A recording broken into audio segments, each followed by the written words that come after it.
ఆయన ప్రముఖ నిర్మాత అల్లు అరవింద్ కుమార్, హాస్య నట దిగ్గజం పద్మశ్రీ అల్లు రామలింగయ్య గారి మనవడు, మెగాస్టార్ చిరంజీవి గారి మేనల్లుడు. తనదైన ప్రత్యేక నృత్యాభినవేశంతో తొలుత తెలుగు ప్రేక్షకుల మనసు దోచుకున్న అల్లు అర్జున్ ఆ తర్వాత కాలంలో ఒక గొప్ప నటుడిగా రూపాంతరం చెందాడు.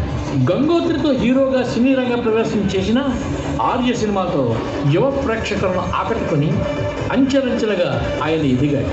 వైవిధ్యభరితమైన సినిమాలను ఎంచుకుంటూ అల్లు అర్జున్ తెలుగులోనే కాకుండా కన్నడ, మలయాళ భాషల్లో కూడా ఎంతో ప్రాచుర్యం పొందాడు.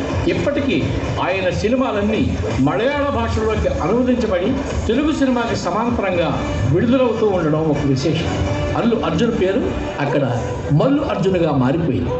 ఇక ఇప్పుడు అత్యధిక వసూళ్లు సాధించి భారీ విజయాన్ని కైవసం చేసుకున్న పాన్ ఇండియా మూవీ పుష్పతో ఆయన ఒక నేషనల్ స్టార్గా ఎదిగి అన్ని భారతీయ భాషల్లోనూ అశేష ప్రేక్షకుల హృదయాలను విశేషంగా గెలుచుకున్న సంగతి ఇక్కడ మనం ఖచ్చితంగా చెప్పుకొని తీరాలి.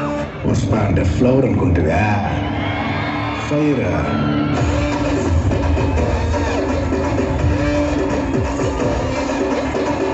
అంతేకాదు ఈ చిత్రంలోని నటనకు ఆయన 69వ జాతీయ చలనచిత్ర అవార్డ్స్ కమిటీ ఎంపికలో నిలిచి ఉత్తమ నటుడిగా నేషనల్ అవార్డును కూడా గెలుచుకున్నాడు. తెలుగు సినిమా రంగం నుండి జాతీయ ఉత్తమ నటుడు అవార్డును సాధించిన మొట్టమొదటి తెలుగు హీరో అల్లు అర్జున్. ఇది మనకి ఎంతో గర్వకారణమైన చరిత్ర.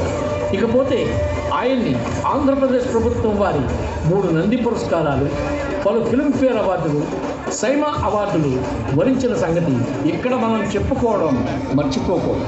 బన్నీ, వేదం, దేశముద్రు, హ్యాపీ, పరుగు, రేసుగుర్రం, సరైనోడు ఇలా విభిన్నమైన చిత్రాలను అందిస్తూ తన్ని తాను అత్యుత్తమ నటుడిగా, స్టార్గా ఆవిష్కరించుకుంటున్న నిత్య కృషివరుడు మన అల్లు అర్జున్.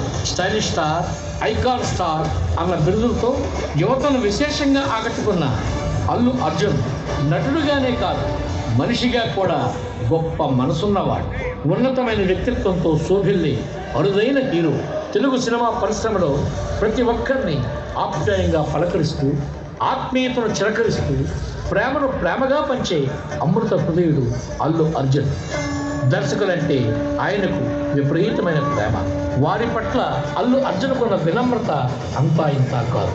అందుకే మన డైరెక్టర్స్ డే మహోత్సవానికి మన ఆత్మీయ అతిథిగా ఈ రోజున ఆయన ఇక్కడికి విచ్చేశారు. వారికి ఇదే మా హృదయపూర్వక ఆహ్వానం. ఇట్లు తెలుగు చలనచిత్ర దర్శకుల సంఘం. శ్రీకృష్ణుడి విజన్ మహాభారతాన్ని నడిపింది మహాత్ముడి.